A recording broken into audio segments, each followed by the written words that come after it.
Boom 103.9 hip hop, R&B, and throwbacks. You never know who's gonna stop by that Kicks USA Boom Studio. Live hand clap for Mr. Benny Boom in the studio. What's up? Benny, what's up, B? What's up, man? I just want to thank y'all for using my name for the station and whatnot. Yeah, why not?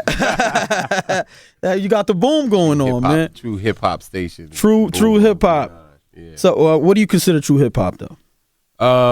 Real lyrics. Yeah. Beats, rhymes. That right. Is true hip hop. Who had better true rhymes, true hip hop, Biggie or Tupac? That's a hard one. True rhymes. Yeah, both of them had true rhymes. Both of them. Yeah, both. Which one did you? Both had true beats. I mean, Easy Mo B produced for both of them. He's a legend. He had Dre though, Dr. Dre. Dr. Dre. That's the good doctor. Would you have liked to hear Dr. Dre and Biggie? Oh yeah, definitely. Why not? Why not, right? Yeah, because that would have been a great collabo. Because we heard with Nas and Dre. Oh man, the firm should have kept going. Yeah. So. Do you agree? They should have had more than one album. Of course, they should have. But hey, it ain't over. It ain't over. Still around. We could get another one. It may not be all the other acts, but it could be Nas and Dre. And Nas and Dre, I'll check for that. Yeah. I'll pay for that. Yeah. So you know a lot about music, man. Speak to me about your, transitioning from music, TVs to movies, man. It was a natural transition, to go from music videos into television and movies. I went to college at Temple. TU heavy. TU. So I went there for film. So I always wanted to direct movies and TV. And music videos were sort of the segue at the time. People were spending $1 million on a music video. Definitely. I did them, but they were done. They were being spent. So that was unheard of in terms of being able to get into this art form and somebody give you, $500,000 and say, hey, can you make a video for my song? Right. Like, yeah. Definitely. Yeah, for sure. I got it. Yeah. Now, as far as, what would you say your biggest music video was? That's a great question. I don't know. What would be the biggest video? Yeah, Nicki. Nicki, No Frauds. But that's very recent. Right. If you can go back in your archive, what would you say? Like Made You Look, I think. Made You Look was huge. That song was still crazy today. I Need a Girl. I did 1 and 2. Oh, you did 1 and 2? Yeah. Now, back when you was doing your big videos, what was your recruiting process? You talking about as far as that's like picking the people that you wanted in the video and stuff. Oh, we had casting. We had our casting people. Okay. But it was a time when they had all the video girls. They were all it'll be 10, and those were all the same ones that were in all. Oh, okay. Depending on where you were, so if you was in New York or LA, okay. But you had different casting people in different areas. Right. And the funny thing is, the casting guys, they always had their favorites. Right. So it was man, isn't this the same person we saw? Yeah. But, right. Yeah. And they kept going like that. They keep pushing the same people. Because nowadays, it's more like a plethora. You can pick whoever you want now. It's definitely. It's like neighborhood. You find anybody on the gram. They got the look. Everybody's in the gym. Yeah, it's always funny. Yeah, that people position themselves on social media, right? But there's no vetting process, right? You know what I'm saying? So that's vetting. What do you mean by vetting? Vetting, where somebody like a casting person interviews them and say, "Hey, what are you doing? If the camera turns on, are you just gonna stand and scared? Right? You're gonna do that part." Oh, that's dope. Yeah. That's dope. I was reading up on Tales with Irv Gotti. Yeah. And you coming from classic hip hop, turning them to TV episodes. Yeah. What episode are you? Can you enlighten us about your episodes? So Tales is a show on BET. It airs June 27th. Nice. And I've done 2 episodes of it. The first one that I did is called Cold Hearted. Okay. So that's a Meek Mill record, of course. Heavy. Diddy. Big up. And then Trap Queens. And Trap Queen. Fetty Wap joint? Yeah. But the idea is that taking these classic and some, hip-hop records and turning them into 1-hour dramas. Right. And so it's an anthology that plays on the idea of what the song is about. Oh, that's dope. Crazy. Yeah, it's incredible. Nice. So you did 2 joints. I did 2. Another one was Story to Tell by Biggie. Nah. Yeah, so you'll get a chance to see that unfold in a drama. After Police. Yeah, with NWA. Yeah, that's a 2-hour drama. Wow. Slick Rick's children's story. Nah, you ain't do Slick. One. Yeah, so I think they're shooting that today. They actually started production on that one yesterday. Wow. Slick Rick one, yeah. So that's dope, man. That's dope. Fiend shooting dope. Yeah. Oh man, talk to him. Talk to him. Boom. You know what I mean? That's the one. Now, we got to talk about All Eyes on Me. All Eyes, yeah. Now, coming from the point of view of Tupac, his brand is so sensitive to people. You know what I mean? How do you take on some of the criticism that people, because they're so passionate about him, and when you doing stuff, anything around him, how do you handle the criticism? You know what's interesting about Pac? The closest to the core of Pac. When I say that, I mean the people that knew him the most. They have passion, but it's very different than the people that wasn't even on the planet at the same time as him. So you get like the 20-year-old kid from, just name some city somewhere, not even in America, like London or something, or Paris or something like that, who doesn't even connect to Pac at all. Their passion is above the surface because they're so far removed from him in the experience of Pac that they hang on every word and every image and every clip and every interview and every song. They feel like they know him from that. Right. The people that are so close to him, the friends, they know the real person. So that's the movie that we created. We made a movie where you get to see who Pac was. Really was. The human man. We humanized him in the film. You humanized him. Yeah. Now that I know the script kept getting remade, right, or something like that, or picked up, or it's like, one thing by the time you see a movie in Hollywood, and you go to a movie theater, there's been 3 or 4 renditions of the script. There's always the first draft, and then they bring on another writer, and then the director comes on and he does his magic to it. So it's no different with this movie than with any other movie. Right. It just goes through it's just a transition process of getting a movie made. Getting a movie made. Yeah. Now, did you have any interaction speaking with his mom? I didn't speak to his mom. The producers spoke to his mother about it. By the time I got on, I came on to the film, they had fired another director, which also happens in Hollywood. Of course. All the time. The guys are on the movie, they leave for whatever reason, creative differences or what have you. So they fired the director, and I got the call. I said, "Hey, we need you to come and make this movie." He was on our list. We wanted to get your name by the studio. Studio wanted to go with this guy, but he wasn't the right choice.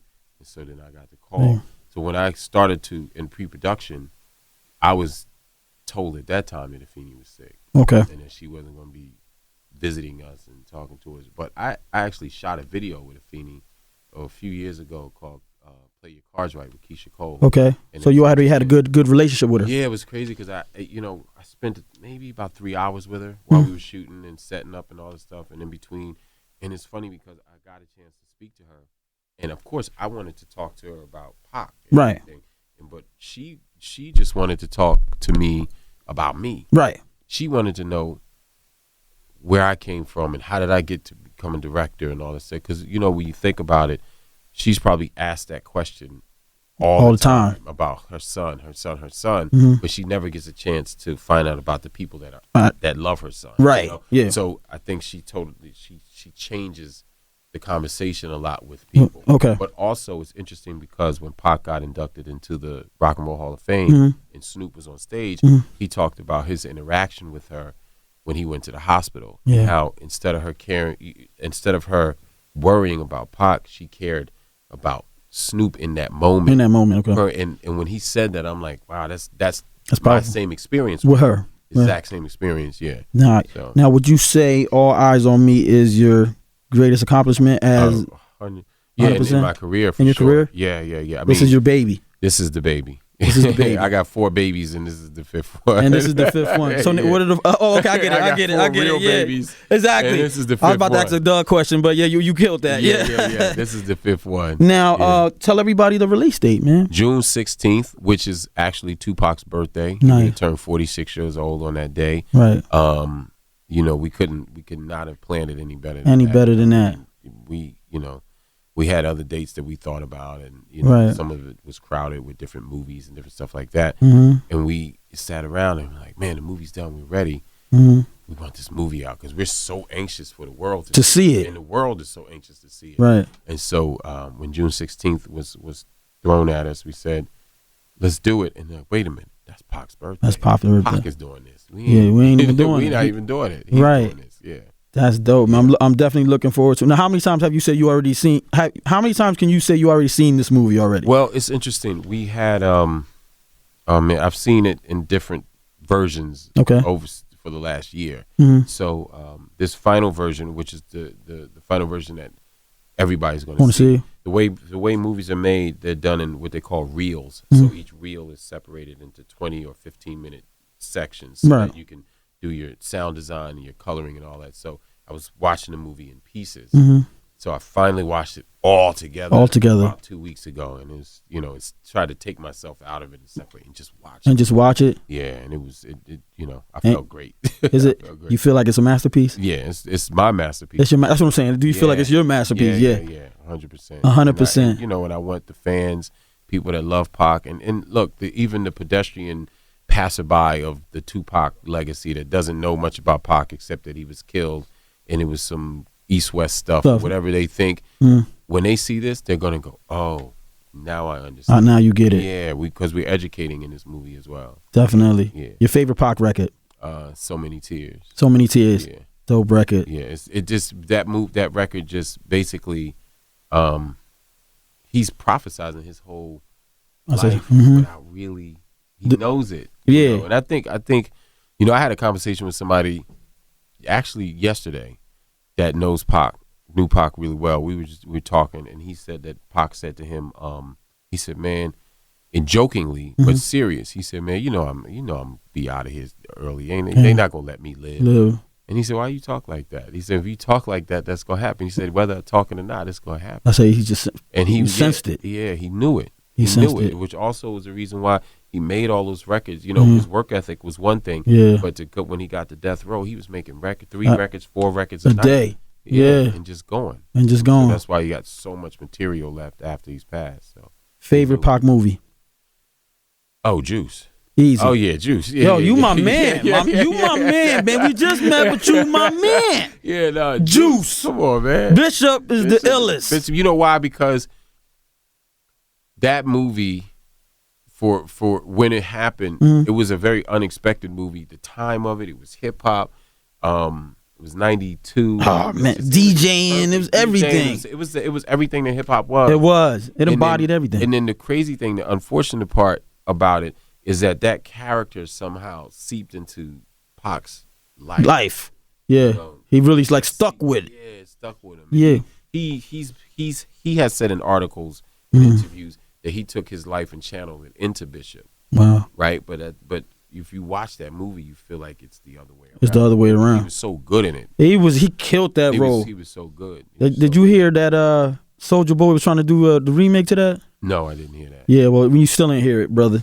We ain't checking for that. I'm just letting you know, Benny. Don't. If you're going to make another movie, just don't get Soulja Boy to do Pac Bishop 2. Okay, leave that alone. It won't happen. All right, and let's talk finals real quick, man. Yeah. LeBron or Steph? LeBron or Steph? Oh, LeBron. LeBron? Yeah. I mean, I'm a LeBron fan. Okay.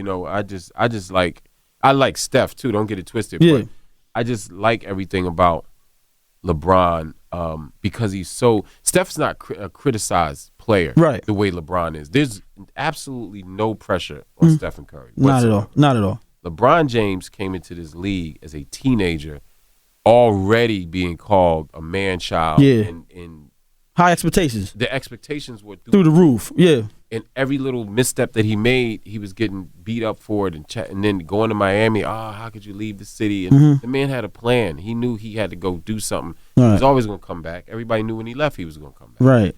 I always root for him because I think what he does, his leadership qualities. I don't know if you saw it last night. The game? But after the end of the game. When he shook everybody's hand at the end? At the end of the tunnel. It's a leader, the first one to come through the tunnel, he stops, he turns around, puts his hand out. And daps everybody up like, yo, good game. Even the guys that ain't even play, that didn't even take their jersey or their T-shirts off, he daps them up. That is the quality that I appreciate. Definitely. And that's why they're going to come back in the next game and smash, because they're not going to get smashed again the way they did. They're going to see the mistakes they made and say, you know what, we got to adjust. And, hats off to Kevin Durant. Durant is a monster. And he wants this. Really, the pressure is on Kevin Durant. Right. LeBron got rings. Yeah. Curry got rings. Klay Thompson got rings. KD playing like he wanted though. Kyrie got rings. Right. It's KD's. This is his journey. This is his journey. If they can slow him down, they can win. They can win the chip. But should LeBron James be mentioned in the same breath as Michael Jordan? Of course. They mentioned Kobe in the same breath. Well, Kobe got rings, and Kobe did a lot though. Yeah. And so did LeBron. He did. You know what I'm saying? He did. And for man, there's never going to be another Jordan. Mm-hmm. But will LeBron be spoken of? Definitely. Definitely. Of course. Like, for example, they speaking about Westbrook in the same vein as AI. Like, yeah, he a monster too though. I know, but it's AI. It's AI though.